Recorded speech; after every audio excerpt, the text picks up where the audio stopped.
Welcome to live steno classes. आपका dictation प्रारंभ होगा 5 सेकंड बाद।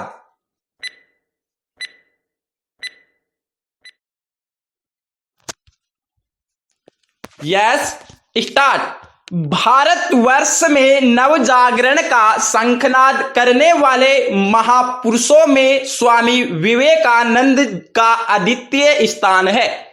स्वामी जी का जन्म 1863 ईस्वी में हुआ। उनका जन्म नाम नरेंद्र नाथ था। स्वामी जी बचपन से ही कुशाग्र बुद्धि और उच्च विचार संपन्न थे। उनकी प्रारंभिक शिक्षा अंग्रेजी माध्यम से हुई। सन 1884 ईस्वी में उन्होंने स्नातक की परीक्षा पास की। उनकी माता इन्हें वकील बनाना चाहती थी, परंतु स्वामी विवेकानंद के भीतर एक आध्यात्मिक भूख उत्पन्न हो चुकी थी, जिसे शांत करने के लिए वे अधिकांश समय साधु संतों की संगति में व्यतीत करते थे। परंतु उन्हें ऐसा कोई आध्यात्मिक गुरु नहीं मिला, जिससे वह दीक्षा प्राप्त कर सके। विराम पेरा। सत्य की खोज में निरंतर भटकते रहे, परंतु उन्हें शांति नहीं मिली। अंत में वे स्वामी रामकृष्ण परमहंस के संपर्क में आए। उन्होंने स्वामी जी के सामने अपनी शंकाएं रखी। ईश्वर के अस्तित्व और रहस्य को जानने की उनके मन में प्रबल इच्छा थी। स्वामी रामकृष्ण परमहंस की सरलता, सादगी और दृढ़ आत्मविश्वास, तत्व ज्ञान और वाणी में बिजली की सी अद्भुत शक्ति ने विवेकानंद को परमहंस का परम भक्त बना दिया। स्वामी जी से उन्होंने अध्यात्म और वेदांत का ज्ञान प्राप्त किया। विराम पेरा। स्वामी विवेकानंद का व्यक्तित्व बड़ा विलक्षण था। उनके चेहरे पर अद्वितीय आभा थी। वे अनेक भाषाओं के प्रकांड पंडित थे। भारतीय धर्म और दर्शन का उन्हें अच्छा ज्ञान था। स्वामी विवेकानंद ने कई वर्षों तक हिमालय के क्षेत्र में कठोर तपस्या की। वहां उन्होंने विषम परिस्थितियों का सामना करना पड़ा। कई बार उनका सामना उन असुरों से हुआ, तो कई बार भयंकर ठंड में नंगे बदन रहना पड़ा, परंतु स्वामी विवेकानंद की निष्ठा और आध्यात्मिक शक्ति ने उन्हें विचलित नहीं होने दिया। वे वर्षों तक उनके महात्माओं के सत्संग में रहे। इसके पश्चात उन्होंने देश का भ्रमण किया और उनकी ख्याति दिनों दिन बढ़ने लगी। विराम पेरा। सन 1993 ईस्वी में वे अमेरिका में विश्व धर्म सम्मेलन में भाग लेने के लिए शिकागो पहुंचे। धन की कमी के कारण उन्हें वहां अनेक कष्ट उठाने पड़े।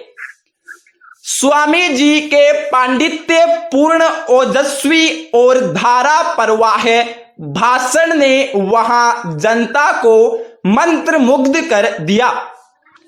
विवेकानंद की विद्वता का जादू पश्चिमी लोग के सिर चढ़कर बोला।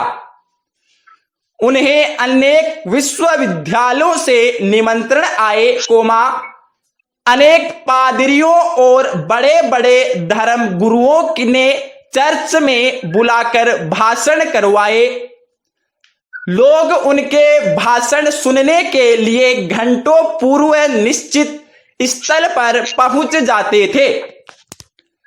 लगभग 3 वर्ष तक अमेरिका में रहकर वेदांत का प्रचार करते रहे।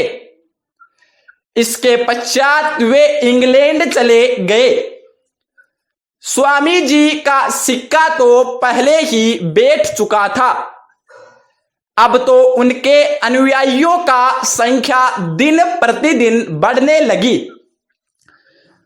उन्हें अनेक व्यापारी प्रोफेसर वकीलों और राजनीतिक नेताओं उनके अनेक शिष्य बन गए।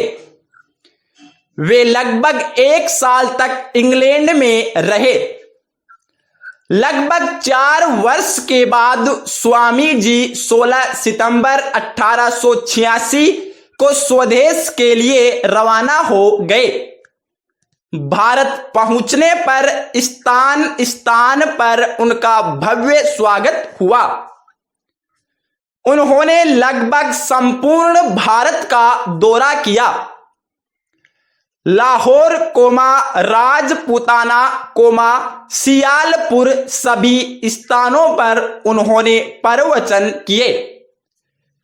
इसी बीच उन्होंने 2 मठों की स्थापना की। विरामपेरा।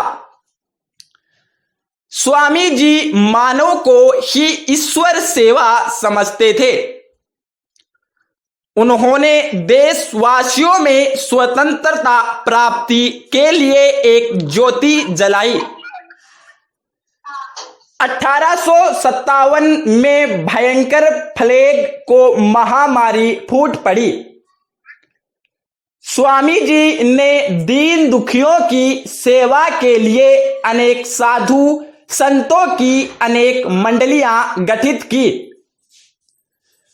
मुशीराबाद ढाका कलकत्ता मद्रास अनेक स्थानों पर सेवा आश्रम खोले।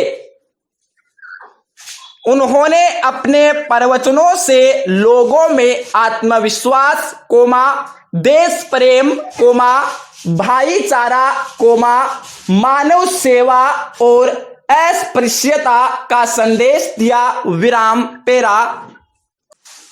अत्यधिक परिश्रम करने के कारण स्वामी जी का स्वास्थ्य बहुत गिर गया। वे बीमार रहने लगे, परंतु तब भी उन्होंने समाधि लगाना नहीं छोड़ा। 4 जुलाई 1902 को स्वामी जी का देहावसान हुआ। यद्यपि आज स्वामी जी हमारे मध्य नहीं है, परंतु इनका जीवन एक प्रकाश स्तंभ की तरह आज भी हमारा मार्गदर्शन कर रहा है। उन्होंने उनके द्वारा स्थापित रामकृष्णन मिशन संस्था की अनेक शाखाएं आज भी वेदांत का प्रचार प्रसार कर रही है और मानव सेवा में जुटी है। पूर्ण विराम। धन्यवाद।